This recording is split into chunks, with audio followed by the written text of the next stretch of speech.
Hey, folks, welcome. Oh, wow, that hair looks great today. Welcome to today's episode of the Law of Self-Defense. I am, of course, attorney Andrew Branca for Law of Self-Defense. Thank you. You guys are awesome. Couldn't do any of this without all of you. Thank you so much. I really, really appreciate it. So we're here to talk about Daniel Perry. Daniel Perry, of course, I wrote a giant 5,000-word piece of analysis over at Legal Insurrection. You can find that at lawofselfdefense.com/Perry. And we also provided the written version of that, plus video and podcast versions for our Law of Self-Defense members exclusively over at the member dashboard. And of course, it set everybody's hair on fire because my legal conclusion is that there was sufficient evidence from which a rational jury could find Daniel Perry guilty. I don't have a boo button.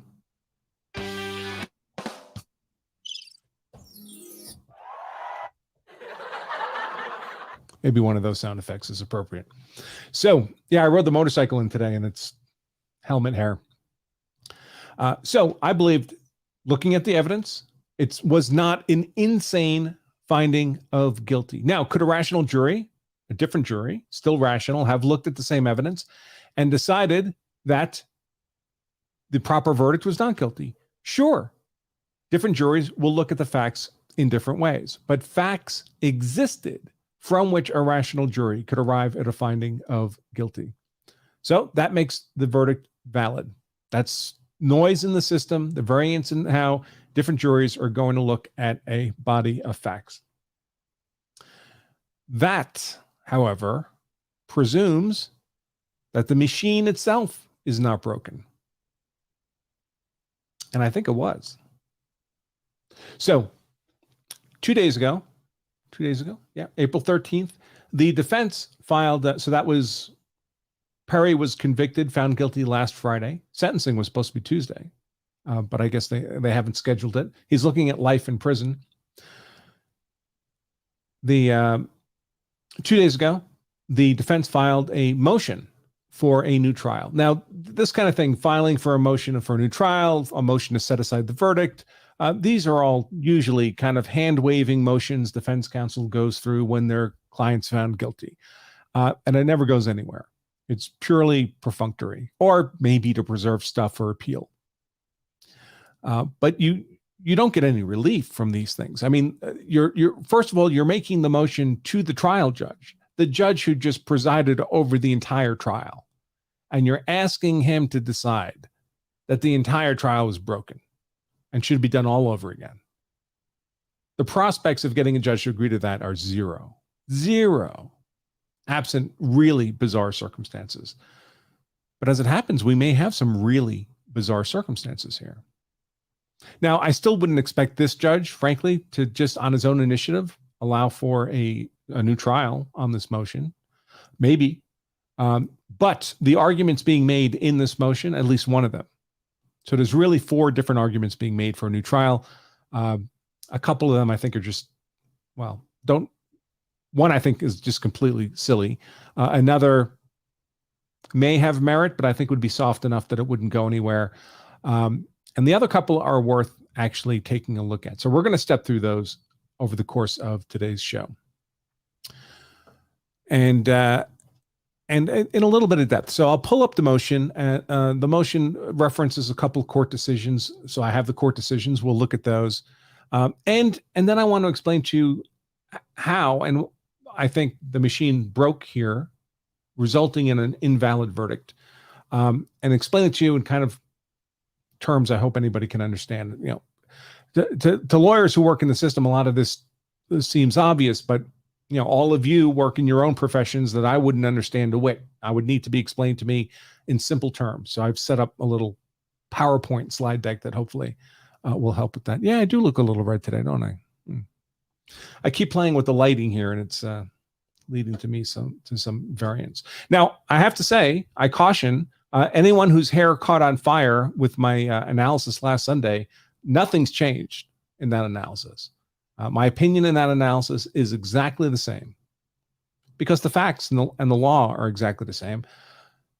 But that analysis presumed that the machine of due process itself was working properly. And I have good reason now to believe it was not. So let's dive in. Oh, before we do, of course, today's content is provided to you by none other than good old Law of Self-Defense. Folks, 2 days left, 2 days, Saturday. It's finally here. You've been hearing me talk about this upcoming Law of Self-Defense Advanced live online class for weeks. And I'm pretty much done talking about it after the next 2 days. So Saturday, April 15th, our full day Law of Self-Defense Advanced course taught live by me, streamed to you at your computer. We teach you how to be hard to convict. If you're ever compelled to use force in defense of yourself, your family, your property, how to be an unattractive target of prosecution, we do it all in one day, folks, a single day, to make yourself hard to convict. And you can still get 25% off on some of our bundle offerings for this course, but there are only 2 days left to sign up. It is this Saturday. It's the only one scheduled for 2023, folks. So if you miss this one, it's going to be till next year. And even if you can't make it on Saturday, even if you have some scheduling conflict, you should register anyway. We're going to make the playback of the course available to all the registered students so you can watch it at your leisure over the next couple of weeks. Even those of you who attend will have the playback. So if there's stuff you'd like to hear again or go over again, you'll have the opportunity to do that. You can learn more about this class and register at lawofselfdefense.com/advanced. Okay, so let's take a look at the motion. First, let's take a look at kind of an overview of the arguments being made here. One is, the first argument is that the court committed error when it excluded from evidence reports of prior violent acts by Garrett Foster. That's the number one argument. Garrett Foster, there was evidence he'd committed prior violent acts. Those are admissible under Texas law in a self-defense case, and the jury should have had an opportunity to hear that evidence, and the court's refusal to allow the jury to hear it warrants a new trial. Remember, the defense team is making this argument to the trial judge that denied that evidence. You think he's going to be persuaded when he's the person who made the decision to deny the evidence in the first place? Seems unlikely. Seems this argument is really more an effort to try to preserve this issue for appeal. Second argument, there was an exclusion of a police report. The police had done an investigation, and that investigator had concluded that this was justified homicide, that it was lawful self-defense, that it was not an illegal killing. And the trial court, the judge, refused to allow the jury to see that report. And so the defense is arguing that that was error.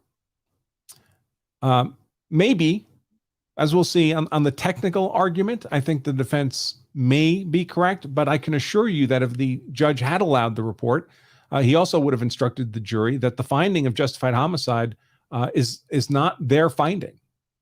They have to make their finding of whether or not it was self-defense independently.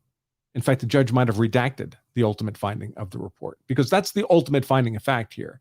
And the jury's not supposed to rely on what a police report said. Just imagine if the police report was the opposite, folks. For those of you who are Daniel Perry fans, if the police report had said murder, would you want that police report submitted to the jury to influence their deliberations? I don't think so, right? So if you wouldn't want the report going to the jury if it was against you, you shouldn't want the report going to the jury if it's for you, right? Third argument, that the jury was subject to outside influence. So the jury's supposed to do their deliberations in a kind of vacuum. They're supposed to come to their verdict based only on the law and evidence that they heard, the legal arguments and evidence and instructions from the judge that they received in court.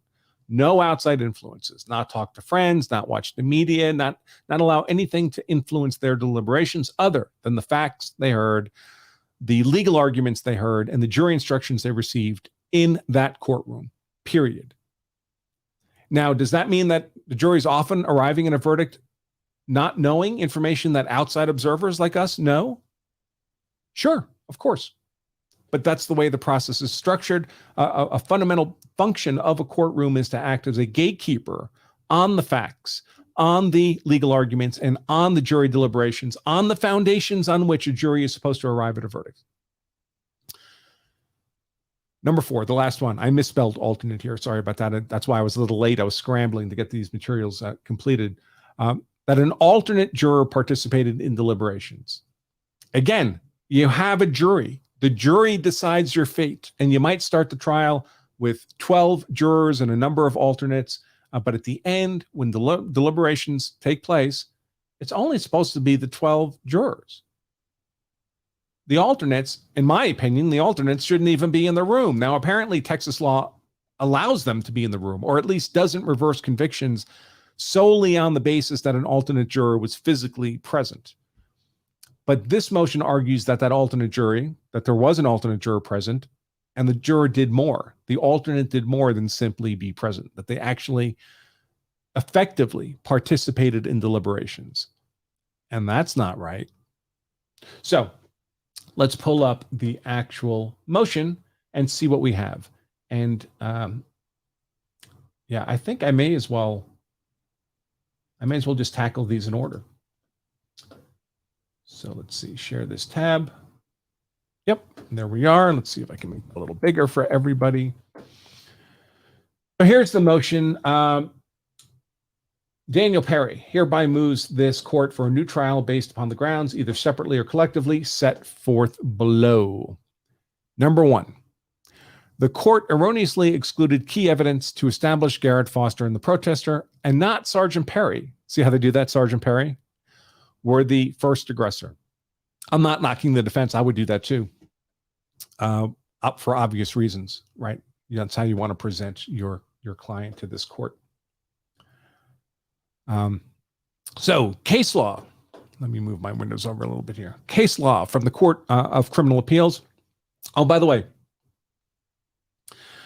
so you might think from this phrase, Court of Criminal Appeals. So most states have a 3-layer kind of trial structure for serious crimes. You have the trial courts, you have the mid-level appellate courts, and then you have the state Supreme Court. The state Supreme Court being the highest court within that jurisdiction. So their rulings have precedential authority over every other court in the state, right? All lesser courts. And typically they're called the trial court. The trial court might be the district court. Then you have the Court of Appeals, and then you have the Supreme Court. Typical labels put on those 3 levels. Trial court, Court of Appeals, Supreme Court. You might think from the phrase here that the Court of Criminal Appeals would be the mid-level appellate court in Texas. It's not. That's what Texas calls their Supreme Court. In fact, Texas has 2 Supreme Courts. They have one Supreme Court for criminal matters and a different Supreme Court for civil matters. And they call them the Court of Criminal Appeals and the Court of Civil Appeals. But those are the Texas highest level courts. So for our purposes here, when you see the Court of Criminal Appeals, you should translate that in your head to the Texas Supreme Court for criminal matters. So case law from the Court of Criminal Appeals makes clear that when a defendant's case relies upon the justification of self-defense, he must be allowed to present evidence that the complainant, in this case Garrett Foster, of course the state's complaining on Foster's behalf, was the first aggressor. So who was the first aggressor is a key issue, material issue in any claim of self-defense, right? There are 5 elements of self-defense: innocence, imminence, proportionality, avoidance, and reasonableness. By the way, folks, you can get this little cheat sheet for free at lawofselfdefense.com/elements, lawofselfdefense.com/elements. We don't charge a penny for it, just a PDF download. These are the building blocks of any claim of self-defense. If you don't understand these building blocks of self-defense, you can't possibly understand self-defense law or what's a justified or unjustified use of force. So I urge you, if you do nothing else, learn these. And that first element, innocence, has to do with who was the first unlawful aggressor in the confrontation, right? Because self-defense as a legal justification is intended to allow you to defend yourself against an unlawful act of aggression. It's not intended to allow an aggressor to legally justify their use of force, right? What could be more obvious than that? So who was the first aggressor is a key material fact in any claim of self-defense. If you're claiming self-defense and you were the first aggressor, you lose the element of innocence, you lose self-defense. So the first thing let's say, the first thing you have to be able to establish is that it wasn't you who was the first aggressor. It was the other party, the person you used force against and now are criminally charged for that use of force. So continuing with the motion. This is done by showing specific instances of the complainant's conduct to explain the complainant's state of mind, intent, or motive. For example, the Court of Criminal Appeals explained in Torres v. State, and we're going to look at that decision, quote, when a defendant claims that the deceased was the first aggressor, prior specific acts of violence relevant to the ultimate confrontation may be offered to show a deceased state of mind, intent, or motive. We have not required that the specific violent acts be directed against the defendant to be admissible. So it could have been prior violent acts against some other person. In fact, we have found error in excluding such acts where they were directed towards third parties.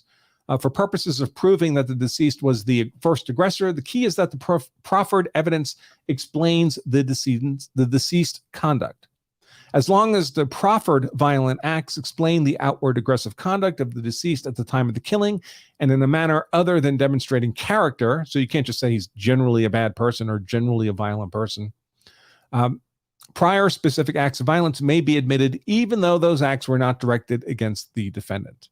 So, of course, if the defendant were aware, had personal knowledge of these prior violent acts, that would always be admissible because that would go to the defendant's state of mind. So we're addressing here a circumstance in which the defendant can claim to have known of the prior violent acts, but wants them admitted anyway.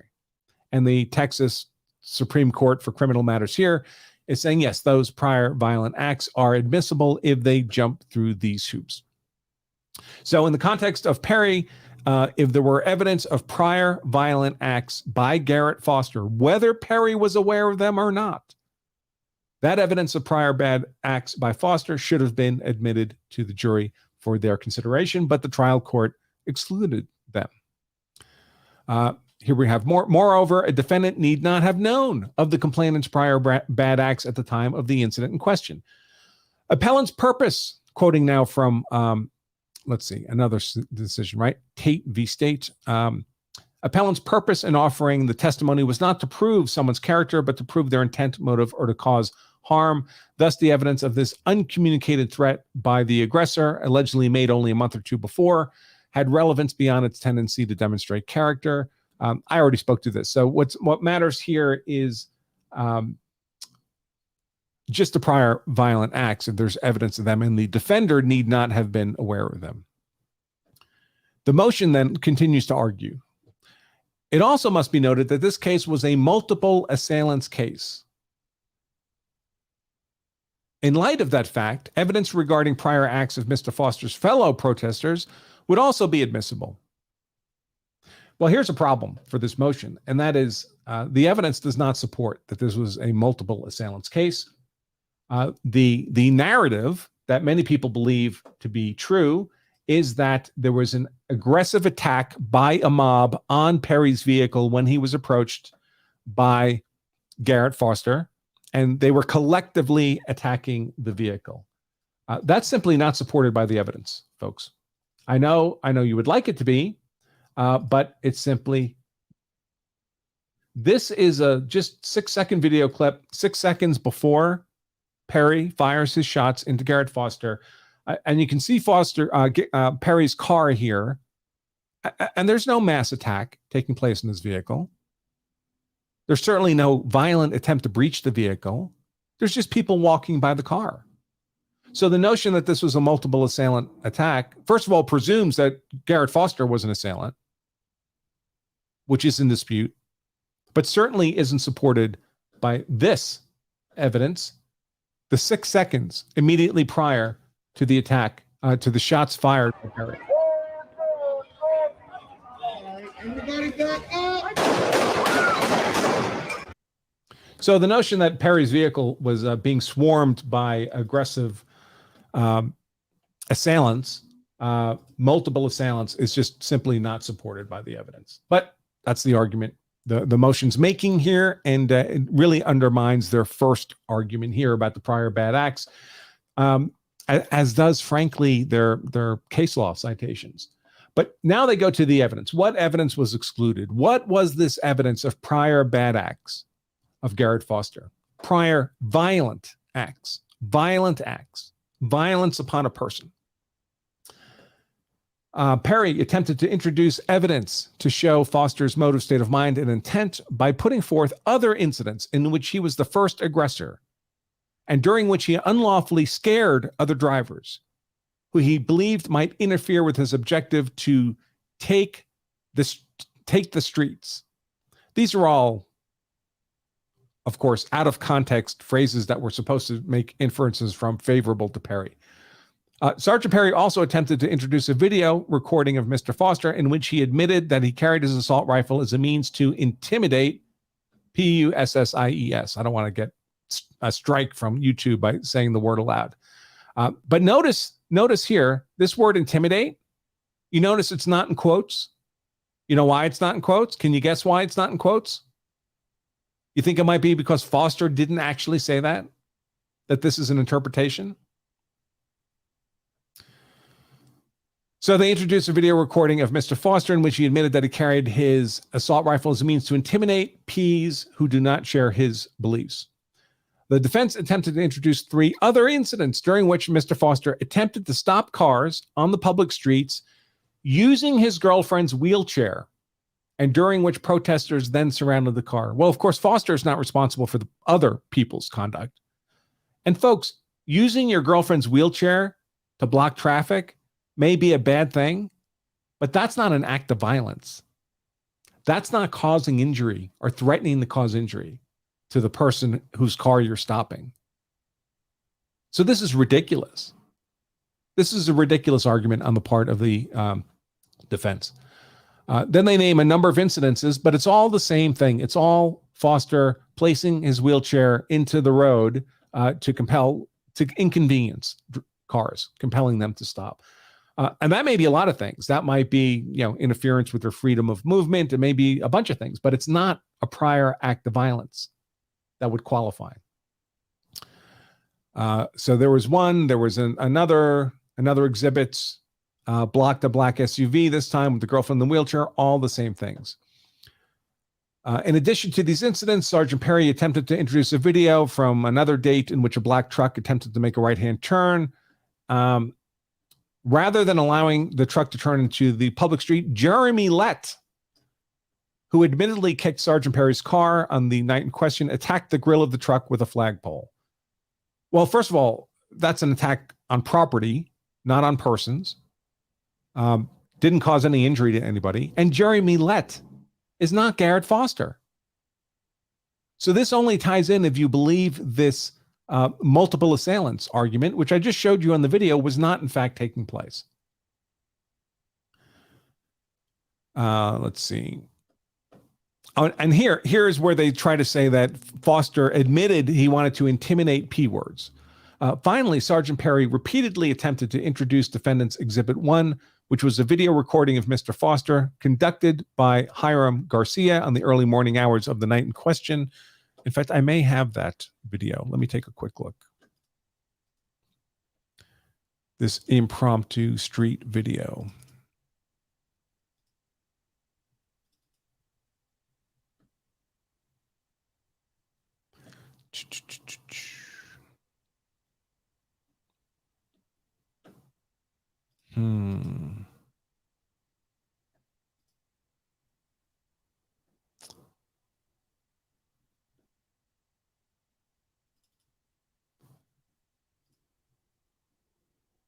Yes, I do have it. So let me pull that up and we can just watch it. I do need to export it first. But it's quite short. Just take a couple seconds.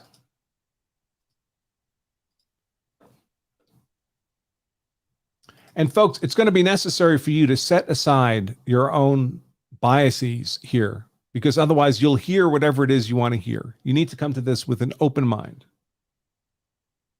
or the whole exercise is rather pointless.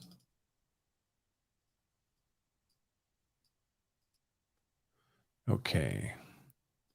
So this is that on the street interview with Foster Garrett of the night of his death. It's AK-47. What you got it out tonight? They don't let us march in the streets anymore, so got to practice some of our rights. Well, man, do you feel like you'll need to use it? Nah, I think I mean, if I use it against the cops, I'm dead. And I think all the people that hate us and, you know, want to say shit to us are too big of pussies to stop and actually do anything about it. So, Why'd you start carrying? well, our roommate got arrested and they stopped letting us march anywhere, so started carrying. Thanks. And the rest is it continues with the short clip of the video I already showed you, where there was obviously no mass attack onto Perry's car. Now, what you didn't hear in that little interview was you didn't hear him say he was there to intimidate anybody. In fact, you notice a little window popped up. Whoever prepared that video said, "Oh, there was a lot of anti-police rhetoric." On his social media. You know where you find a lot of anti-police rhetoric? In the comments to my shows. A lot of it. Also, this guy's saying, I'm here to exercise my Second Amendment rights. Who's against that exactly? He's not saying he's there to kill anybody. In fact, he's walking around all night, not killing anybody. He's there to exercise the Second Amendment rights in a state that allows for open carry of long guns. So much for the that he was there to intimidate people. He never said that. That's defense counsel putting those words in his mouth, which does not make for a compelling legal argument. Discussion throughout the trial. Oh, let me bring it back. Throughout the trial of this case, the government repeatedly argued that Sergeant Perry was the first aggressor.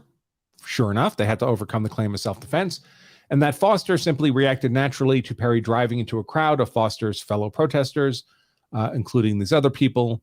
In other words, the government argued that Sergeant Perry, by allegedly being the first aggressor, provoked the incident. Indeed, the idea that Sergeant Perry and not Mr. Foster was the first aggressor was the very crux of the state's case. I would agree that was the state's argument. In addition, the state introduced testimony at trial through several protesters that the protest that night was typical of other protesters and that they were allegedly peaceful, and that in those other protests, Mr. Foster and his fellow protesters did not engage with those seeking to traverse the public streets in Austin. Sergeant Perry submits that he was entitled, under the holdings of the Court of Criminal Appeals, again, that's Texas Supreme Court for criminal matters, in Torres and Tate, as well as a Texas rule of evidence, to introduce the prior acts. Now the defense says prior acts, but the law says prior violent acts, not just prior acts, to show they routinely harassed vehicles, which is not what the law allows for admitting. Again, the law allows for admitting prior violent acts, not prior harassing of vehicles. Put another way, these incidents show that Mr. Foster and his fellow protesters were not the intimidatees when dealing with cars in the public street, but were the intimidators. But that doesn't matter. They're not prior violent acts. Let's see. In other words, the protesters did not swarm Sergeant Perry's car because they were intimidated by Sergeant Perry's car, but rather to intimidate Sergeant Perry. There's no swarming. I mean, we've seen the video. Do I need to pull it up again?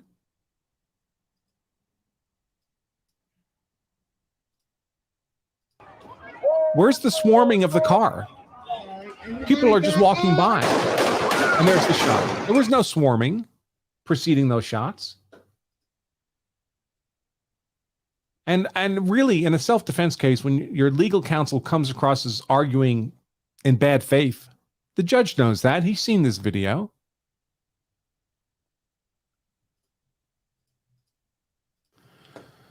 Let's see. Likewise, the excluded evidence would have helped show that Sergeant Foster, they just mean Foster. Was Foster I heard Foster was a veteran too. Had he also been a sergeant? That might just be a miswrite. Did not approach Sergeant Perry's car to protect his fellow protesters, but rather approached Perry to attempt to intimidate him, just like he attempted to intimidate others. Well, I mean, the prior acts they cite are Foster pushing his girlfriend's wheelchair in front of Perry's car. Was he pushing his girlfriend's wheelchair in front of other people's cars? Was Foster pushing his girlfriend's wheelchair in front of Perry's car? No.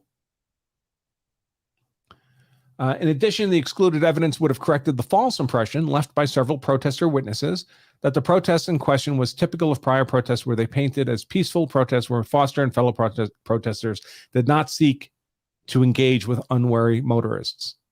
I just showed you the video again. None of this is happening here. In sum, the excluded evidence collectively and individually was admissible because it showed Foster's motive, intent, and state of mind when he approached Perry's car. It also shows the motive, intent, and state of mind of the multiple assailants. The excluded evidence could have shown that Foster and other protesters did not approach because they were intimidated, but to intimidate. They swarmed Perry's car. That just didn't happen, folks. They swarmed Perry's car as they had swarmed other cars. And with the motive and intent, state of mind to intimidate motorists who they believed were P's interfering with their mission to take the streets. It's completely non-compelling argument, especially when you see that video. But let's pretend it had merit. And let's look at these two cases that the defense cites here. This case of, first it was, what was it? Let me see.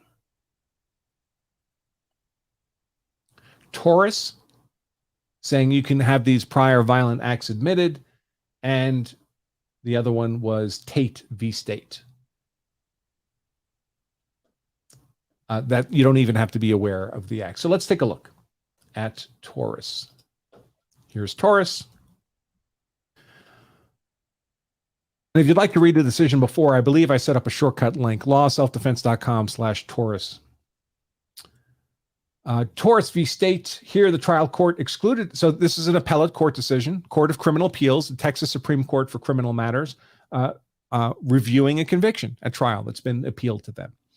The trial court excluded evidence that 2 days before the killing, the deceased entered the defendant's apartment through a window and threatened her and her children. And this is where the court decided that prior bad acts, prior violent acts would be admissible in a self-defense case. So the deceased had attacked this woman defended herself. The trial court excluded this evidence that he had previously snuck through her window and threatened her.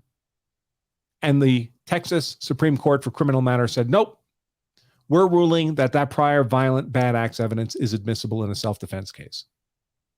Reversed the conviction, remanded for a new trial. But does this look anything at all comparable to interfering with the passage of a car in a street by putting your girlfriend's wheelchair in front of it? This is incontestably a prior violent act. So this decision by the Texas Supreme Court for Criminal Matters is instantly distinguishable from the alleged conduct of Garrett Foster by the defense. Nothing even close. And that other decision, let me refresh my recollection.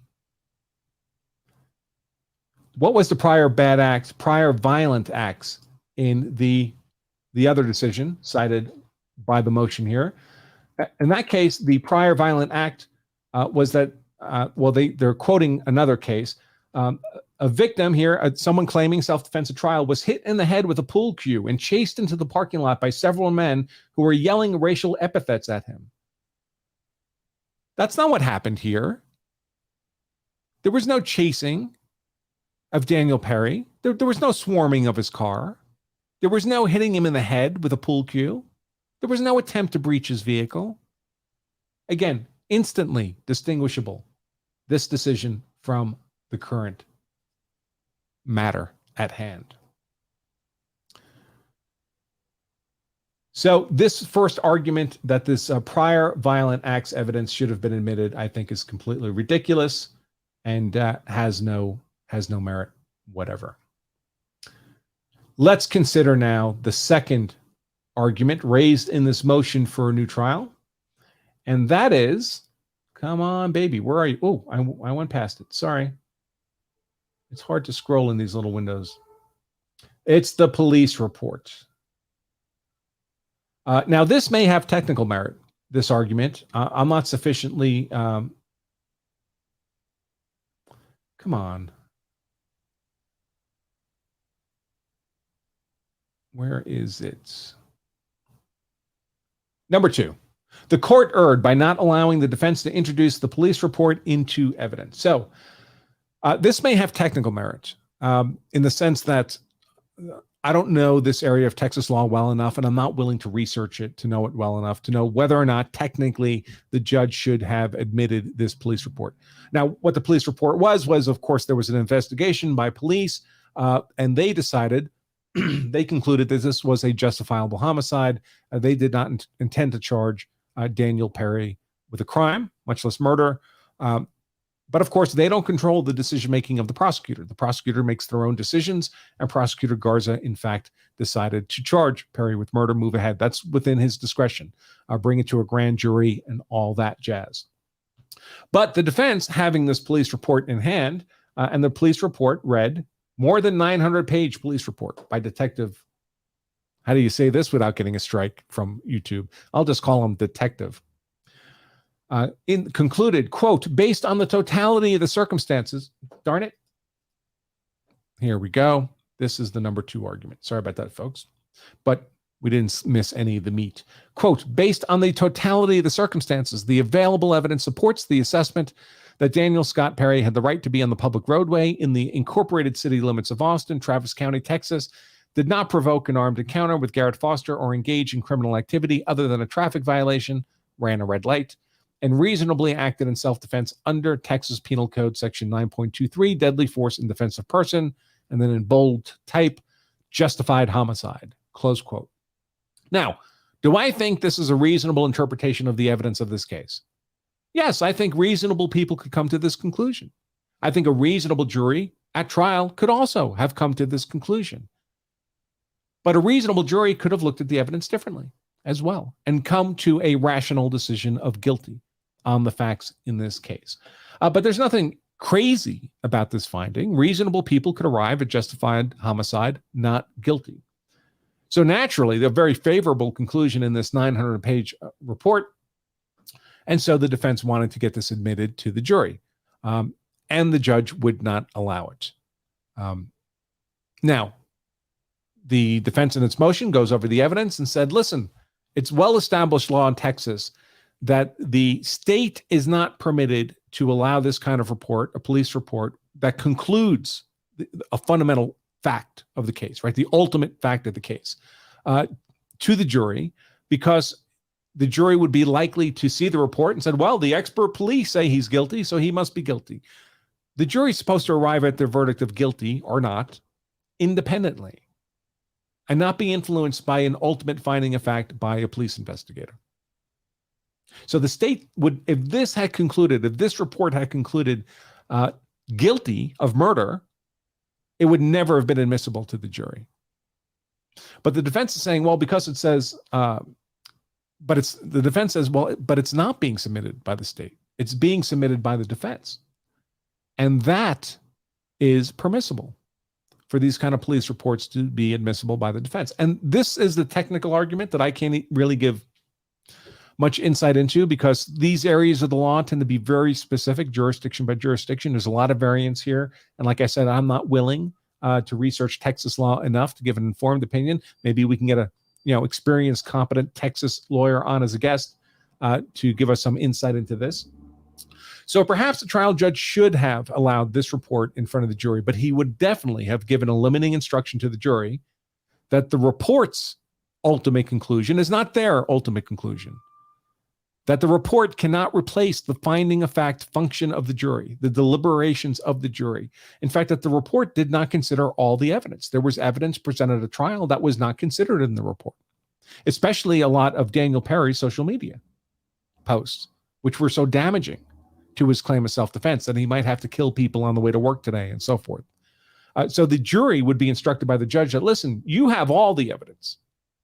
This investigative report only has some of the evidence. So the fact that they concluded justified homicide should not be your conclusion. You're not certainly bound by that. You don't need to give that any particular deference. In fact, it wouldn't surprise me if the judge had allowed the report but excluded that I'm losing the term, but had deleted that final finding, that ultimate finding of fact from the report that they gave to the jury, so as not to influence them in that respect. But maybe there's some merit here. The counter argument would be that if this was error, excluding the report, that it was harmless error because the jury heard all the same evidence as was in the report and a lot more and decided to conclude guilty. And the finding of the report can't be binding on the jury anyway. So if it was error, it would be harmless error, would be the counter argument by the state. And I imagine the state's going to file a response to this motion, of course. And we'll cover that, I guess, when that comes out. The third complaint here. The third complaint is the big one. Now, of course, this is a claim by the defense. We don't know that this is true, but for purposes of this discussion, I'm going to assume that the claims here are true. Before I do that, actually, let me jump in and see, because sometimes the questions overflow and start to delete themselves. So let me go through some questions before we jump into number 3. Let's see. First, the law of self-defense. By the way, if you'd like questions or comments addressed by me in the show, if you're watching on YouTube, it has to be a super chat, $5 minimum. If you're watching on Rumble, it has to be a $5 Rumble rant. If you're a law of self-defense member and watching this on your member dashboard, ask all the questions you want. It is free for you. And if you'd like to be able to ask your questions for free instead of $5 a question, well, then you might consider becoming a law of self-defense member. Guess what that costs? 30 cents a day, folks, less than $10 a month to get all your use of force law questions answered in these shows for free instead of $5 a pop on YouTube or on Rumble. So I would encourage you to consider that. You can become a law of self-defense member right now, instantly at lawofselfdefense.com/join. Or you can pay, for less than $10 a month, get immediate access to our member stream of this show right now. Put your questions in the chat instead of in super chats or Rumble rants at $5 a pop. That's at lawofselfdefense.com/join. Okay, so let's see. Oh, Steve Gosney is in the chat. Steve, when I'm done with my talking points, if you'd like to hop on, I'll send you the guest link. I'll do that in just a moment. Let's see.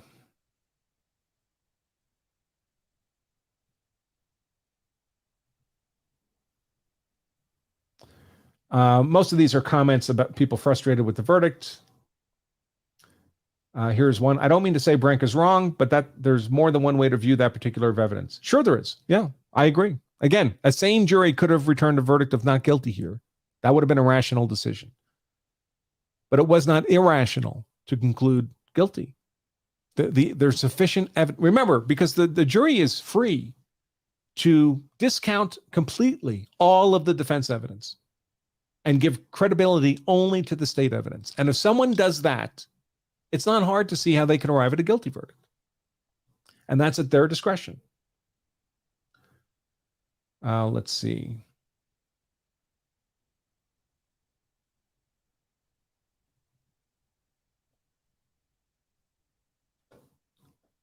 Yeah, these are all people interpreting the facts as they like, which is fine. It's a free country, but it often doesn't tend to lend to very good legal analysis. All right, super chats. Let's see what we have. We got a few. Unhung Hero. Oh, $2. But I already said your name. Just says late and Twitter SOP. Well, thank you, sir. David Bowser, $5 super chat. Sorry, I'll miss your class on Saturday, but in another class, I'll be in another class to get my Maryland CCW. Congratulations. Congratulations to David getting his Maryland CCW. Thank you, Bruin. Thank you, New York Pistol and Rifle Club v. Bruin. Another one, Reading Lights, $5. Thank you. I was one of the few normal people present the majority of the trial. I live in Austin. I took 83 pages of notes. The whole story is not being told. I fully believe that. But unfortunately, because this judge decided not to allow the trial to be televised, most of us are not in Austin and don't have the free time to sit in a courtroom every day for the course of a 2-week murder trial. I'm glad you did. But if this had been televised, as you might imagine, I definitely would have been live streaming it, but it wasn't an option. So I'm stuck with relying on secondhand representations of the evidence or whatever little bits of video I can get. Let's see. Reading Lights, $5 says, I did not see the "if we shoot at the cops, we're dead" video in court. No, the judge excluded it. I guess it was a 4-3 issue and the private messages were not. I'm not sure about all that, but the judge did exclude that on the street interview of Foster Garrett that we watched here. Evil Bunny, $20. Thank you so much. Here is 20 towards your Confuse a Bunny fund because the title says invalid, but previous stuff says valid. Yeah, we have new information now that we didn't have on Sunday. The analysis on Sunday is still completely valid. And if you'd like to read that, you can find it at lawofselfdefense.com/Perry, Perry. But it presumed that the due process was functioning as it's supposed to. And now we have reason to believe that it was not.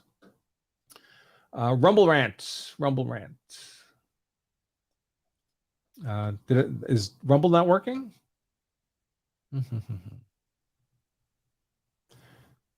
Did the Rumble not stream? Oh, sorry, folks. Looks like Rumble did not launch. I don't know why. Well, I know why. I'm sure it's my fault. But there we go. And what about Twitter? Yeah, Twitter is working. Okay, so no Rumble rants because Rumble's not working. I'll just shut that down. And those are all the questions so far. So let's jump back into this complaint.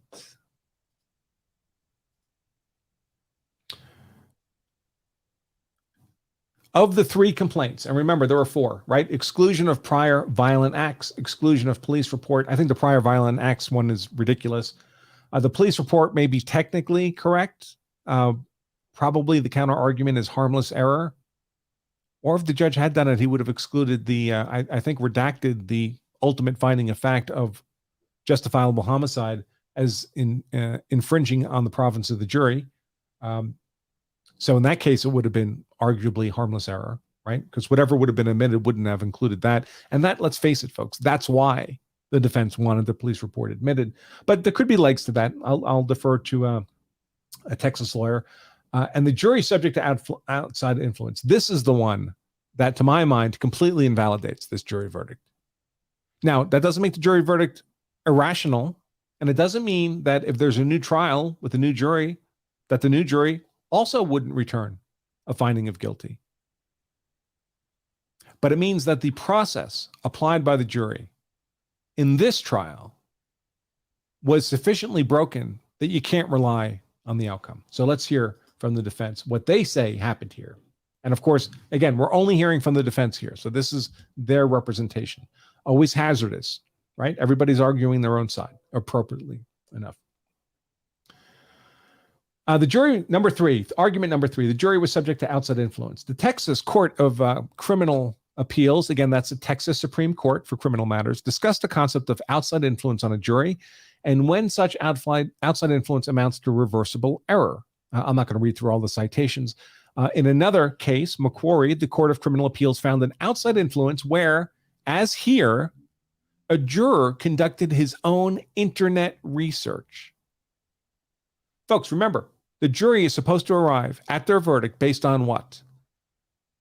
The evidence, the legal arguments, and the jury instructions as provided in the courtroom. Nothing from outside the courtroom other than the life experience and common sense they bring into the courtroom with them when they're seated as a jury. The evidence, the legal arguments, the jury instructions they receive in the courtroom. Nothing outside of that. And we do that because it's important to us as a society that the way there's some framework, there's some boundaries around how a jury concludes that someone should spend the rest of their life in a cage. That's part of due process of law. That's part of the protections for the defendant. And by the way, especially jury instructions, folks, because in the old days, 100 years ago, lawyers used to draft up jury instructions de novo from scratch every trial. And then they'd discuss it with the judge, and the judge would come up with a final set of jury instructions. But as you might imagine, that led to a lot of variance in instructions from one case to another, even when the cases were very similar, because it was different lawyers and different juries writing up the jury instructions. Well, in our modern era, really every American jurisdiction has some form of standardized jury instructions to do away with that variance, because the variance was leading to different outcomes in essentially identical cases. And people who were similarly situated should receive similar outcomes. So what happens effectively in most states is the state Supreme Court will put together these panels of experts, expert lawyers, law professors, judges, prosecutors, defense attorneys, and they'll work for months researching the case law, the history, and they'll come up with a set of jury instructions that the Supreme Court reviews and signs off on. The Supreme Court saying, this is how I want the juries instructed. And those become the standardized jury instructions that every trial court has to use. And the quickest way for a trial court to get reversed on appeal is to tamper with those jury instructions. Because after all, their Supreme Court, their ultimate authority, told them, do it this way and only this way. And if a trial court starts messing around with those pattern, standard jury instructions, that's an absolute superhighway to getting reversed. That's how important the jury instructions are deemed to be. In fact, an error in the jury instructions doesn't even need to be preserved by appeal, by objection for appeal. It's reviewed de novo by the reviewing court if it's appealed to an appellate court. That's how important. And the reason for that is because the jury instructions they're the calculator, right? They're the machine that takes the law and facts and crunches them to come up with a verdict. It's the programming for the computer. So I have a little slide deck here to kind of illustrate this in graphic novel form. Let me see if I can pull this up. All right. So obviously this is a gross oversimplification, but as a framework for kind of understanding what I'm talking about and why I think it's so important and why I think what happened here, and we'll go into the details of what happened here in just a moment, invalidates this guilty verdict. This is why. So I have this little pretend thing here, the verdict calculator. And what you do with the verdict calculator is you put facts and law, facts and legal argument as inputs into the calculator. The calculator is the jury, right? When it goes into deliberations, and their program, how they're supposed to deal with the facts and the law, is the jury instructions. The judge tells them, you decide what the facts are. Here's how you're supposed to apply the facts to the law to the facts. And you end up with a verdict at the end, out the other side. Of course, the verdict is only of the same quality as the facts, the law, and the instructions, right? So let's pretend that for the facts and law, there's a range of what can go in there, right? Because there is. The facts can be strong or weak. The law can be favorable or disfavorable. For our purposes, because I only really care about the facts here, we'll pretend the law is perfect. So there's no variance in the law. The law is always at 10 quality, 10 points. But the facts could be anything from 0 to 10 points. You might completely discount the facts, or you might believe absolutely they're true, 0 to 10 points. So in that facts window, some value, the jury will put some value between 0 and 10 points. Plus 10, the law is perfect, and they'll get an output, right? And if they end up with an output that's 18 out of 20 or higher, that's a guilty verdict. So because the defendant has to be proven guilty beyond a reasonable doubt, right? Not just more likely than not. 10 points at the output would not be enough. You need 18 points. So if the jury decides the facts are worth 8, the law is perfect at 10, you end up with a value of 18, that's a guilty verdict. That's the machine working properly. Now, you may disagree with the 8, right? A different jury might decide, no, we wouldn't assign an 8 to those facts. We'd only give that a 6. And so we'd end up with a verdict of 16. And that would be a not guilty verdict. And in fact, I think either of these could have been a reasonable result in the Daniel Perry trial. The actual verdict looks like this, if it's not broken. But I think a rational jury could have concluded this: 6 for the facts, 10 for the law, 16 for a verdict, meaning a not guilty verdict. So it could have gone either way. But it's not insane for a jury to assign 8 to the facts on this case. Now, what if, in fact, you can't get to 8 on the facts? No rational, objective person could possibly look at the facts and conclude they're anything more than a 5. And I would suggest this applies to the George Zimmerman case, where there was zero evidence inconsistent with self-defense. It applies to the Kyle Rittenhouse case, where there's zero evidence inconsistent with self-defense. In those trials, if the jury had assigned the facts in 8, arrived at 18 and a guilty verdict, I would have said that verdict's invalid. No rational, unbiased, impartial jury could look at those facts and conclude anything but self-defense. They were unambiguous. So that can happen. What I think happened here is something different. On Sunday, it looked like we had a reasonable representation of this. The jury had assigned a value of 8 to the facts, 10 to the law, done their deliberations consistent with the instructions received from the judge, arrived at a verdict value of 18, and that equals guilty. But now we have reason to believe that's not what happened. We have reason to believe that the calculator, the deliberations, were broken, were poisoned, that the programming of the calculator, of the verdict calculator, was defective, had been hacked. Literally, the programming for the verdict calculator had been hacked.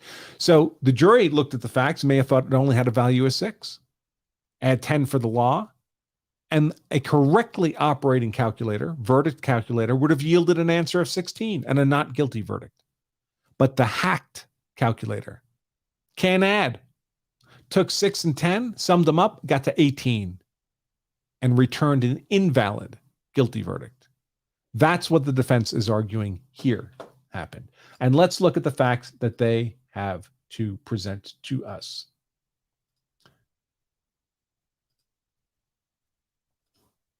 Oops. There we go. All right. So outside influence. In McQuarrie, another Supreme Court decision in Texas, the Court of Criminal Appeals found an outside influence where, as here, a juror conducted his own internet research. So from that other decision, quote, the internet research occurred outside of the jury room and outside of deliberations. The juror conducted a private investigation at her home during an overnight break. In addition, the information obtained originated from a source on the internet, a source other than the jurors themselves. The internet research constituted an outside influence. Nevertheless, that court, this is the defense motion now. Nevertheless, the McQuarrie court also concluded that once an outside influence is shown, a juror cannot testify as to whether that outside influence actually affected his or her verdict. Once an outside influence is shown, there must be an objective determination made as to whether the outside influence likely resulted in injury to the party. To do this, a court must make an objective analysis to determine whether there is a reasonable probability that the outside influence had a prejudicial effect on the hypothetical average juror. So that's the law on this issue as set out by the defense. The discussion now from the defense in their motion. Attached is attachment D is an affidavit from juror, and they've redacted, the jurors are still anonymous. Going to call her juror F for affidavit. In that affidavit, the juror recounts as follows, quote, during the trial, another juror arrived in the jury room and stated words to the effect of, guys, I like to research things. That juror further informed me and other jurors that he printed out a document from the internet that he claimed was taken from the Texas Penal Code.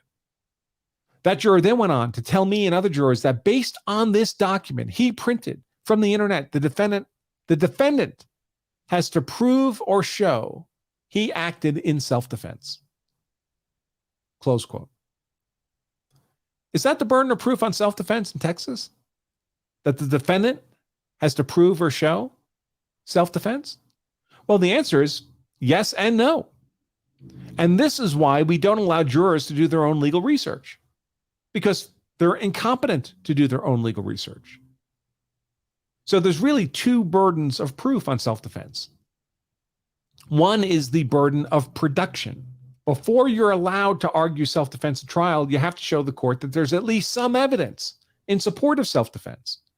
If there's literally zero evidence to support self-defense, by which I mean supporting any of these required elements of self-defense, well, then as a strictly technical matter, you can't have self-defense if a required component is missing.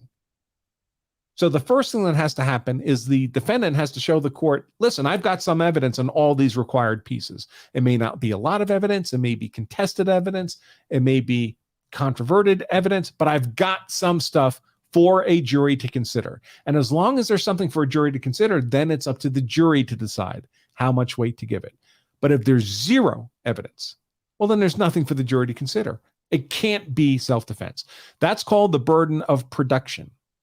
Producing some minimal amount of evidence to get self-defense into court in the first place as a legal argument. If you fail that, you fail the burden of production, you don't get to argue self-defense. The burden of production, that showing of some minimal evidence in support of self-defense, is on the defendant. The burden of production is on the defendant, but it's a very, very low burden. And in fact, we know it was met in this trial because the court did allow Perry to argue self-defense. So that alone tells you that as a matter of law, this court had decided the burden of production had been met by the defense. So even if one understood that to be the burden, it was satisfied. But once the defendant meets their burden of production on self-defense, then the burden of proof shifts to the second half of the burden of proof, and that is the burden of persuasion.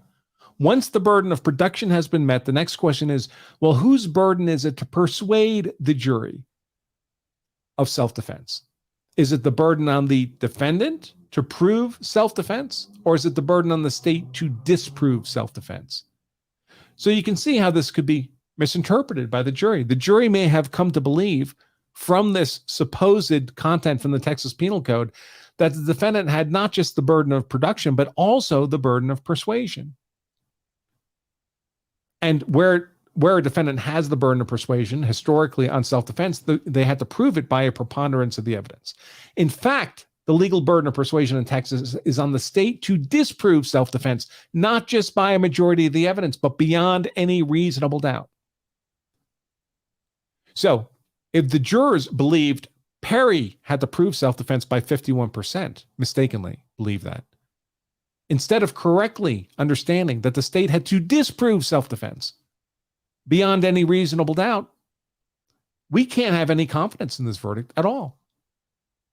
Because the jury may have discarded self-defense because they believe that Perry failed to meet his burden of 51%. When in fact they should have found for self-defense unless the state had disproven self-defense beyond a reasonable doubt. So that's what I mean by that broken calculator. If the jurors used the wrong instruction, the wrong understanding of the law, the wrong burden of persuasion on self-defense, you can have absolutely no confidence that that verdict calculator in deliberations arrived at a just verdict. None. It's as if you had a calculator and you use the calculator, you put 2 + 2 and it tells you 6. 2 + 2 = 3. 2 + 2 = 9. 2 + 2 = 4. 2 + 2 = 11. It's broken. It's not well regulated. It doesn't work. You can't rely on the output. And we can't rely on this verdict. If in fact, if this claim is true, we have to presume in favor of the defendant that these jury instructions used by the jurors were defective. Were not correct. And we all, the worst of us, and Perry certainly was not the worst of us. I'm talking about people who aren't children. We're all entitled to proper jury instructions. If you're not entitled to that, there is no due process of law. Now, does that mean that this trial judge is, this might be an issue where the trial judge might be amenable to a new trial because this isn't his fault, right? The other stuff, you're asking him to concede fault. You're asking him to concede, hey, you excluded evidence you should have allowed. Therefore, you made a bad decision, and we want a new trial. To expect a trial judge to do that is not very realistic. But here, you're saying, hey, Your Honor, it wasn't your fault. You did everything right. You instructed that jury perfectly. But some juror went behind your back and did what you told them not to do. You explicitly told them not to go research the law. And they did it anyway. And that's a denial of due process to our client, to this defendant. And I'm sure you recognize that. If this claim is true. All right, the last one, very similar to the prior one. Maybe not quite as strong, really. I feel very strongly about incorrect jury instructions, obviously, I guess, as you can tell. But this fourth one, here they describe it by referencing to Criminal Procedure Article 36.22. Nobody knows what that means.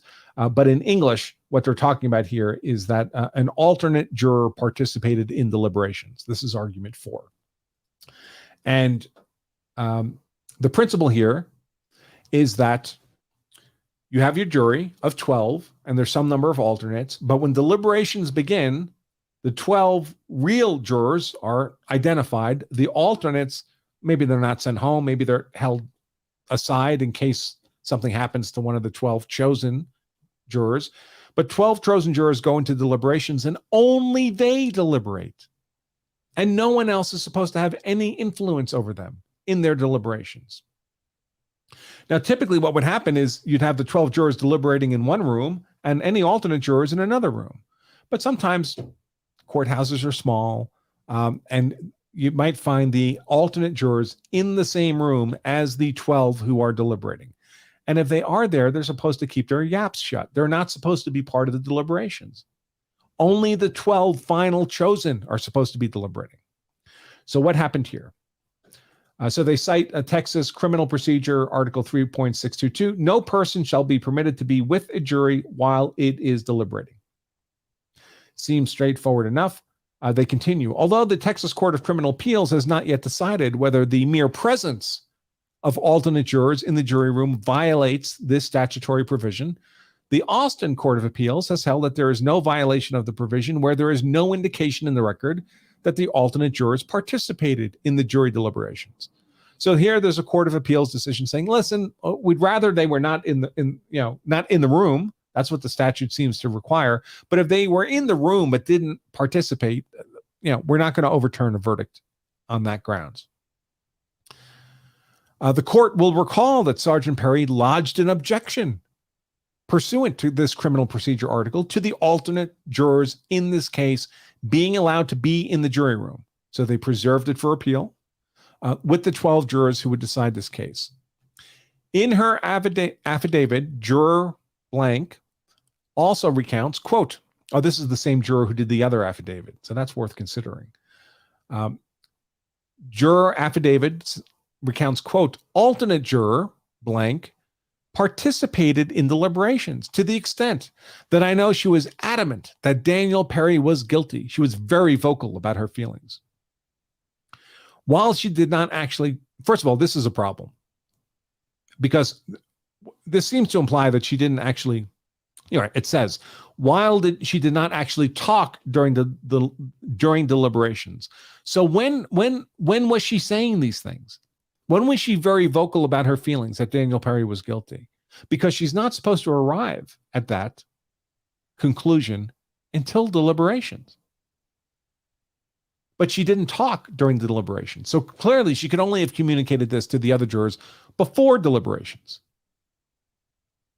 So she'd already made that error.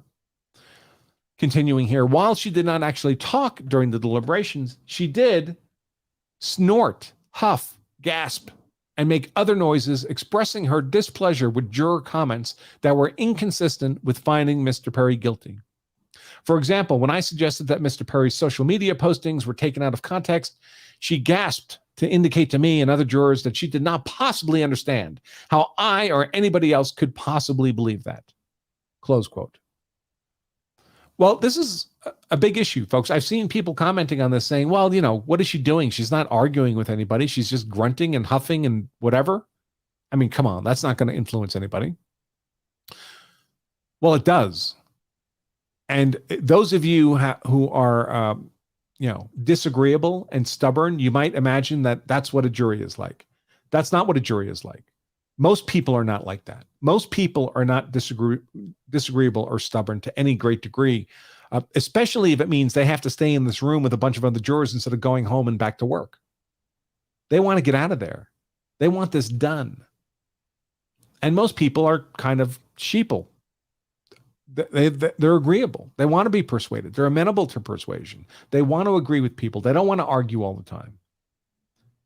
So this could definitely, absolutely influence typical members of a jury. Even if you yourself are thinking, I would never let that change my opinion. I would never vote for guilty because someone was huffing in a corner. Well, most jurors are not like you.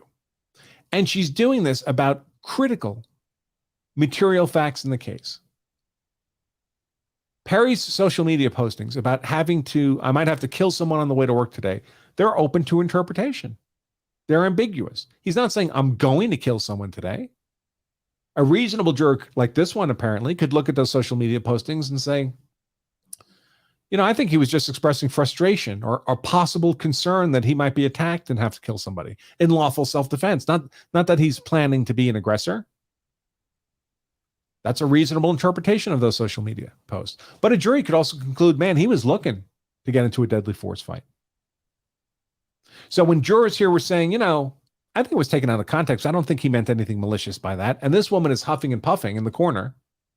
That could easily persuade jurors to go the other way. And going the other way is extremely damaging to Perry's claim of self-defense. Juror affidavit also explains when the jury was polled about whether either of the alternates participated in the deliberation. So afterwards, they were asked, were you influenced in any way in coming to your verdict? Did the alternates participate in your deliberations? Which would, of course, be impermissible. She must have responded in the negative. No, the alternates didn't participate. Here she's explaining, I did not realize that alternate juror's non-verbal expressions of displeasure regarding comments relating to a not guilty finding could constitute participation. Close quote. Now the motion continues. To the extent the Austin Court of Appeals believes the Court of Criminal Appeals would, in violation of Article 3622 and over a defendant's objection, allow outsiders in the jury room, other than the 12 jurors actually called upon to decide the case, allowing the outsider to attempt to influence the jurors through huffs, gasps, and other noises stretches the law to its breaking point. Indeed, the purpose of Criminal Procedure Article 3622 is to shield the 12 jurors deciding the case from outside influence. Nevertheless, in addition to the outside influence noted in the third argument, the research of the Texas Penal Code, the 12 jurors in this case were subject to expressions of support or derision from an outside source in the form of the alternate juror. This is exactly what Criminal Procedure Article 3622 was designed to guard against. Conclusion: based on the foregoing, the defendant, Daniel Perry, respectfully requests this court grant a new trial on count 1 of the indictment, which is, of course, the murder count on which he was found guilty last Friday. Let me see. I'm going to send, if Steve is still available, I'll send Steve guest link.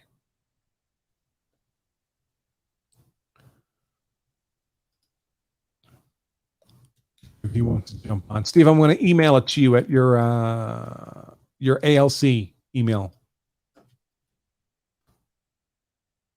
I'll put your other emails too. I'll send it everywhere, Steve. Everywhere. Steve has a lot of emails.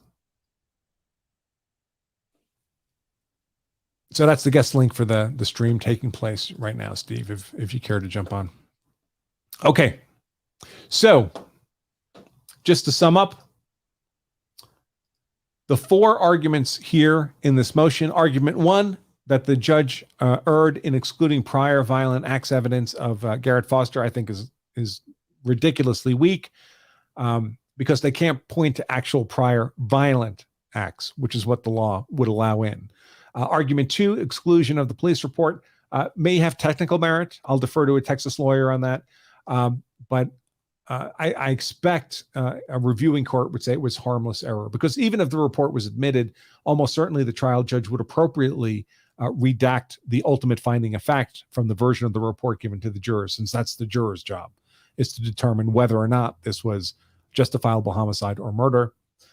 Argument three is the big one for me, that a juror was subject to outside influence in the context of doing their own legal research and presenting that legal research to the jury and misrepresenting the burden of persuasion on self-defense to the jury.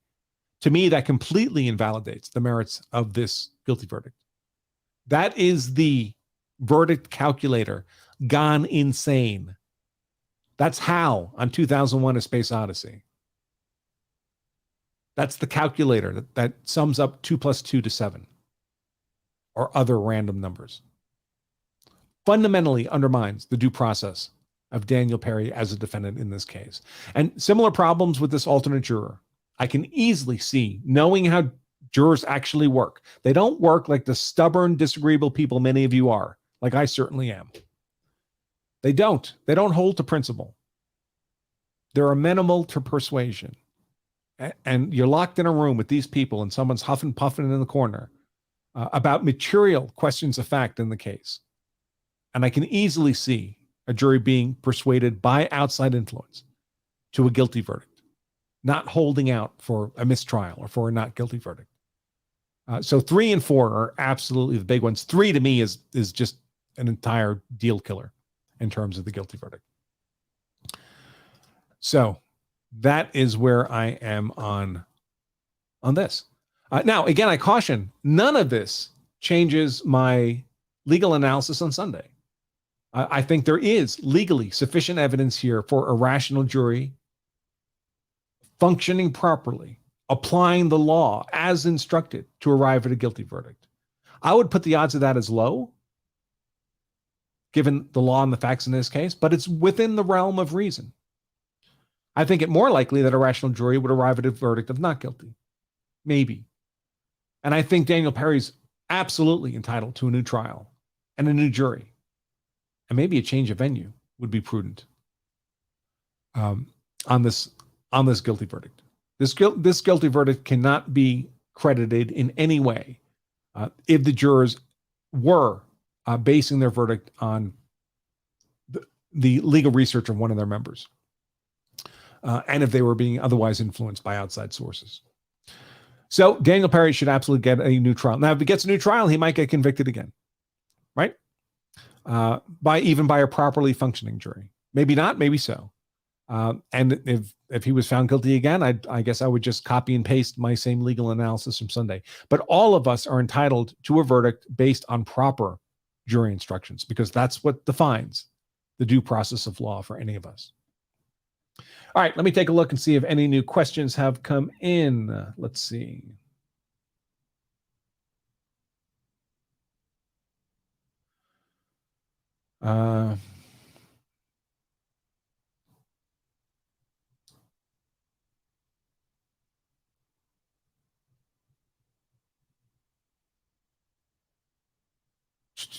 Okay, let's see. Someone mentions, I still say if you open carry, you put yourself in the crosshairs to any gunfight. Yeah, I'm not a fan of open carry, folks. I think it's an absolute constitutional right. But I would never do it unless that was the only way I was permitted to have a gun in public. You know, if I lived someplace where there was no concealed carry, but you could open carry, I guess I'd have to open carry. But if I have the option, I'm always going to conceal carry. Oh, by the way, this does raise another issue. So say we all know Governor Perry has said he's looking to expedite a pardon for Perry. And I have argued that I don't believe pardons are fundamentally political decisions. They're not legal decisions. I don't think there's legal merit here to overturn what at the time, of course, when I was writing this, we had every reason to believe was a functioning jury. Now we have good reason to believe it's a broken jury, which changes everything. But now I wouldn't surprise me if Governor Perry, I just said his name, Greg Abbott, Governor Abbott. Governor Abbott has said he wants to expedite a pardon. But that's, again, a political decision. And it wouldn't surprise me if Abbott's getting good advice, that someone might say to him, listen, this motion for a new trial, it has legal merit, especially on arguments 3 and 4 about the outside influence on the jury. Before you expend political capital rapidly issuing a pardon here, maybe it would be more prudent politically for you to wait and see what happens here. If a new trial's awarded, you don't, you could let him go through a new trial and see what happens in the second trial. Maybe he gets acquitted and you don't have to pardon him. So, of course, I don't have any access to Abbott or influence on Abbott, but it wouldn't surprise me if this motion, giving the compelling nature of those arguments 3 and 4 about juror influence, led him to kind of slow walk the pardon question until he sees how the legal situation. And yes, I know he's got a pardon board he's got to wait on anyway, but he appoints them. He has some. If he asks them to expedite, I'm sure they will. But he may not now. Who knows? Kyle asks, we normally hear that inclusion of prior acts or social media should be excluded if it has no nexus to the crime. Was there a nexus shown? Well, Texas has, a varied flavor of that principle that says, hey, specifically if it's a self-defense case and there's evidence of prior violence by the decedent, we'll allow that. I think every jurisdiction should allow for that. Because I think that the standard excluding character evidence is really problematic in self-defense cases, because often the defenders had to defend himself against someone who's a really violent person. And that other person's violent history is relevant to explaining why they would have attacked this defendant. And I think that's a unique character trait to a self-defense case. So, prior violent acts. Now, I wouldn't allow all prior bad acts. He stole money. He cheated on his wife. Drove drunk. To me, it would have to be a prior act of violence that's relevant to explaining why this aggressor would have launched their attack that necessitated them being subject to deadly force by the defendant. So I like the Texas rule.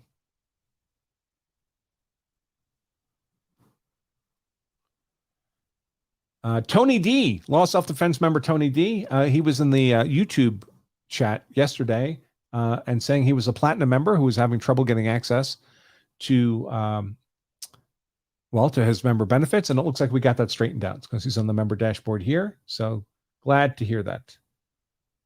Sorry it took a while, Tony D. Tony, I think we have a special gift coming your way. A very special gift, something we don't normally do anymore.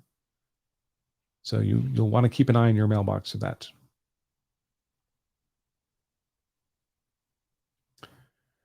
Let's see. Law self-defense member Moto Gal says, thinking of the Tueller drill. The Tueller drill is often referred to as a 21-foot rule, and it illustrates that a person with an impact weapon like a knife or a club can represent as an imminent deadly force threat, even if they're some distance away, as far as 21 feet, the Tueller drill goes.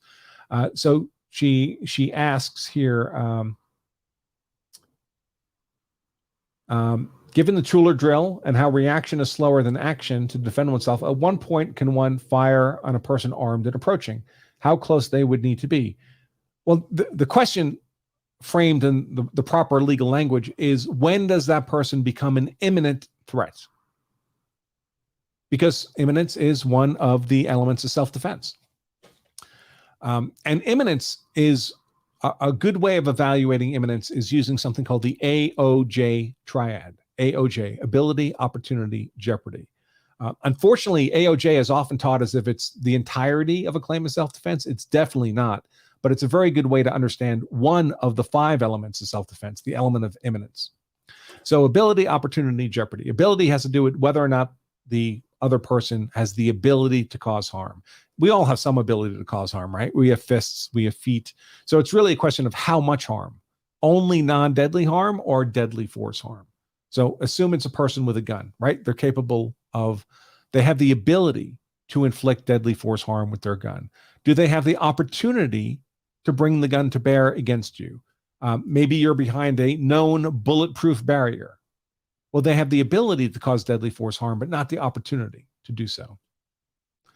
What if you have ability and opportunity, right? They have the gun, they can cause deadly force harm. There's no barrier interfering with their opportunity to bring the gun to bear against you. Is that enough to shoot them? Have they become an imminent deadly force threat? Well, no, because then you could shoot every uniformed cop you come across who has a gun and has an opportunity to use it. So ability and opportunity are not enough. You also need that third component, jeopardy. Jeopardy refers to evidence that would suggest to a reasonable person they intend to bring that ability and opportunity to bear against you. In this case, it would be if Garrett Foster had pointed his rifle at Daniel Perry. There would have been ability, opportunity, and jeopardy. The pointing of the gun can only be reasonably perceived as the intent to apply the ability and opportunity. And I know a lot of people look at the images out there and say, well, he had it in a low ready, so that's the jeopardy. That's open to interpretation.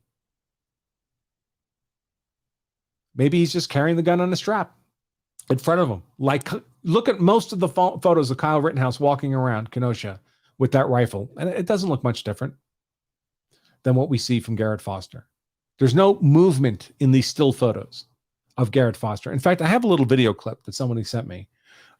This was sent to me, and I don't want to make too much of this because it's a very highly processed video with a lot of artifacts in it. So it's kind of it's like that the video or images from the Kyle Rittenhouse case where two people could look at it and come away with completely different views of what it represented, right? In the Rittenhouse case, the prosecutors were saying, this clearly shows him pointing the rifle up at someone. And the defense says, no, it clearly shows him pointing the rifle down at the ground. So this video is kind of like that, but I did want to share it because I thought it was interesting. It was sent to me by a Twitter account. I don't personally know. Seems reasonable enough communication. Something Wicked on Twitter. And their account is at Something Wicked, except the first three, the first E in some is a 3. So Something Wicked, at Something Wicked, with the E in some being replaced by a 3. But he sent me this little video clip. So let me share it with all of you, just for giggles. Again, I'm not representing this as some kind of absolute proof of anything. I just thought you might find it interesting. Okay, so let me set this up.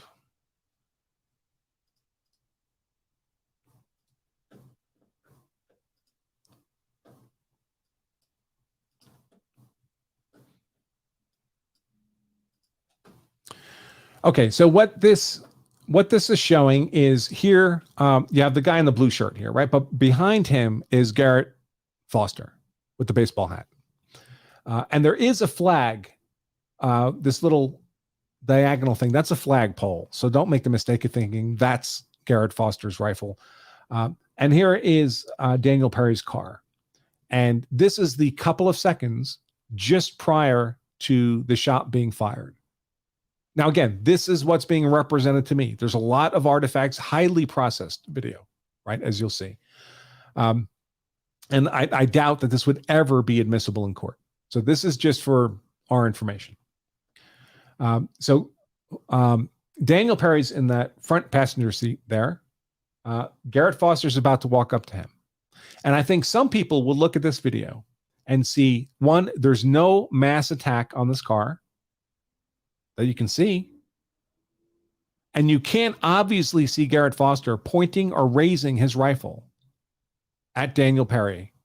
But then you'll see what appears to be the flash of a gunshot from Daniel Perry's seat in the car. So let me play this. And I think it kind of replays a couple times.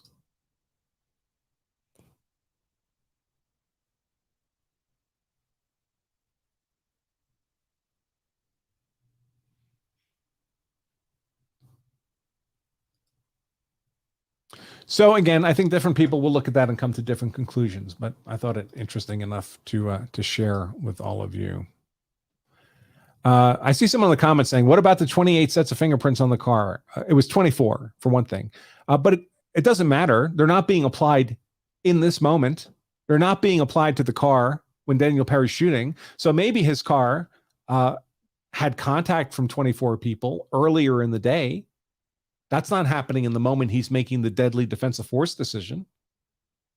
You don't get to shoot Garrett Foster now because 24 people touched your car earlier. That doesn't make any sense. Also, by the way, does anybody know where the car was touched? Where these prints were taken from on the vehicle? Because this was an Uber driver. Daniel Perry was driving for Uber, probably also for Lyft. Most of those guys do both. And that means there's strange people touching the car and getting in and out all day long.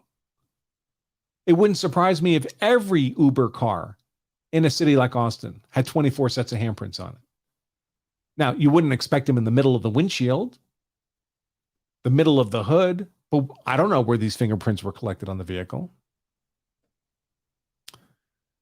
So, and folks, the elbow raised doesn't mean anything, honestly. Here, I've got a little bat.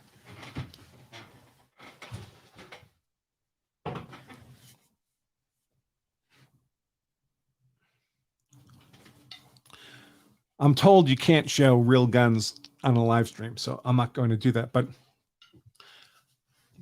I can hold this with my elbow up just like this, and my muzzle is pointing diagonally down at the ground, and I'm not raising it. So people make a lot out of this elbow up stuff. I don't find that a compelling argument. Okay, let's see what else we have. Check out the super chat, see if there's anything new. I'll circle back to the members again in just a moment.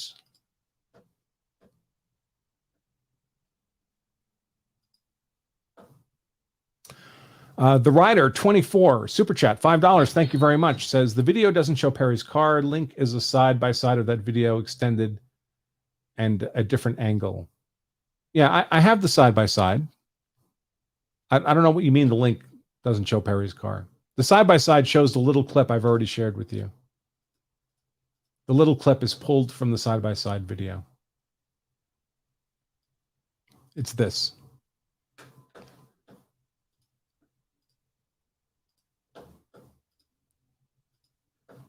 This is the 6 seconds before Perry shoots Garrett Foster. There's no attack taking place in this car. People are just walking by. It's just not happening, folks. That's just not happening. Reading lights, $5. Thank you very much. I did hear from the judge, elements of justification are not principles of law. I would think that means EOJ are invalid. What could he mean by that? I just don't know what you're referring to there. I'd have to see what the judge said directly. Ping King 554, $5 super chat says, what would happen if he gets a pardon before a ruling from the Texas Supreme Court? Well, then it's done. He's been found guilty until the guilty verdicts. I mean, so presidential pardons, and this could vary by state. I mean, for example, in most states, the governor has plenary power to pardon. He doesn't need approval of a board first. In Texas, Abbott needs approval of this board. So different states do things in different ways. At the presidential level, the president's not required to wait until someone's convicted before they can issue a pardon. They can issue a preemptive pardon. I mean, most famously, Jimmy Carter pardoned all the guys who ran from the Vietnam draft. They didn't have to be found guilty in court. They didn't even have to be identified by name. He said anybody who falls into this category, who would otherwise have been charged as a draft dodger, is pardoned. I don't know if the Texas governor has that kind of authority. If he does and he issues a pardon, that's it. That person is simply cleansed of criminal liability. Let's see, back to the members.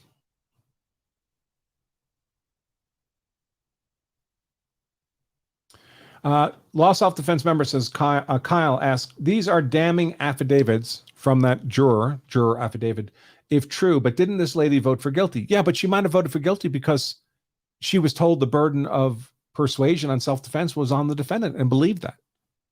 She was shown something that was presented to her as Texas law from the Texas Penal Code.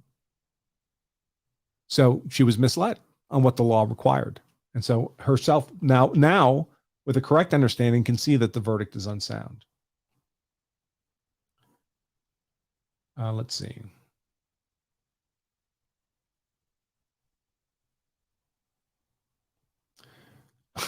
Law self-defense member Dennis says 7.62 by 39 muzzle velocity is 2,350 feet per second. Yeah, that's true. What's the muzzle velocity of a 5.56 round out of Kyle Rittenhouse's rifle? Could someone just lawfully walk up and shoot him dead because he's walking around with a rifle? The muzzle velocity is irrelevant. That's not a material fact in this case. Let's see. Wouldn't it be better, Tax Pro Pam? Wouldn't it be better, law self-defense member Tax Pro Pam? Wouldn't it be better if the governor pardons Perry? I guess it depends on your values of better. I mean, if you emotionally believe Perry should not have been convicted, then of course you're in favor of a pardon. I'm ambivalent about a pardon, folks. I don't get personally invested in these defendants. I just do legal analysis, evidence, law, reasoning, legal conclusion. I think a pardon is a political decision. If Governor Abbott and the review board, both of them, decide that a pardon is in their political interests, they'll issue a pardon, regardless of the underlying legal merit of the conviction. And if Governor Abbott and the review board believe that a pardon is not in their political interest, they will not issue a pardon, regardless of the underlying legal merits of the conviction. And I mean, I'm not going to lose sleep either way. That's up to them. I don't do politics. I do law.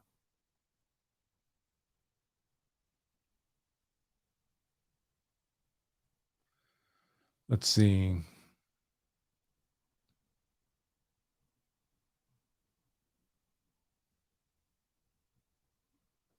Law self-defense member Dennis. Approaching my vehicle with a gun in hand equals threat. The gun's on a sling.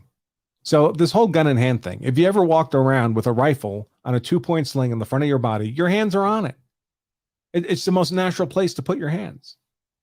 It's not inherently threatening conduct.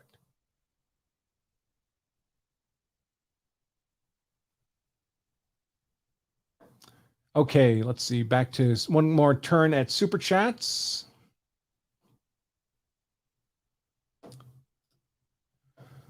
This guy, $10, says, FYI, Megan Fox. Hi guys. My mother is very ill in the hospital. I'm going to be with her. I don't know when I'll be back to streaming. Please pray for my family. We certainly will, Megan.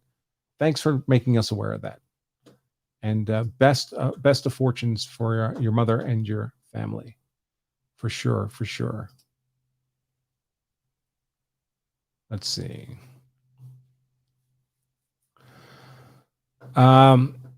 Question, should or can the juror who did outside research be found? This is from law self-defense member MS Crim. By the way, all the law self-defense member questions are free, folks. No $5, no $10. They're free. Law self-defense membership's 30 cents a day, less than $10 a month. You can join up at that link below, lawofselfdefense.com/join. Law self-defense member MS Crim asks, should or can the juror who did outside research be found in contempt of court? Should it be found to have influenced other jurors? They can be found in contempt of court just for doing the research. I mean, they violated an order from the judge. That's contempt of court. Will they be? Judges very rarely issue contempt orders against jurors. But it would be up to this judge entirely within their discretion. Okay, folks, I think that is all I have for all of you today. Thank you very much for joining me. I do want to remind you all again before we close out. First of all, if you're on YouTube, if you could hit that subscribe button and the thumbs up and the same, whatever the equivalent is for Rumble, that would be greatly appreciated. Those are, we're trying to grow our audience as best we can. And this Saturday, 2 days left, this Saturday, our full day Law of Self-Defense Live Online Advanced class taught live by me, streamed to you at your computer. In 1 day, you learn how to be hard to convict if you're ever compelled to use force in defense of yourself, your family, your property. Even if you can't make it Saturday, folks, if you're a registered student, we'll make the replay of the class available for you. You can watch it at your convenience over the next couple of weeks. And you can still save 25% off. This is the only one of these classes scheduled for 2023, folks. So if you missed this one, it's the better part of a year before it comes around again. I couldn't even tell you when. So I urge you to register, learn more, sign up at lawofselfdefense.com/advanced. And until next time, folks, until we meet again, remember, if you carry a gun, if you own a gun, so that you're hard to kill. That's why I carry a gun, own gun. So I'm hard to kill, so my family is hard to kill. Then you owe it to yourself and your family as well to make sure you know the law so that you're hard to convict. Until next time, I remain Attorney Andrew Branca for Law of Self-Defense. Stay safe.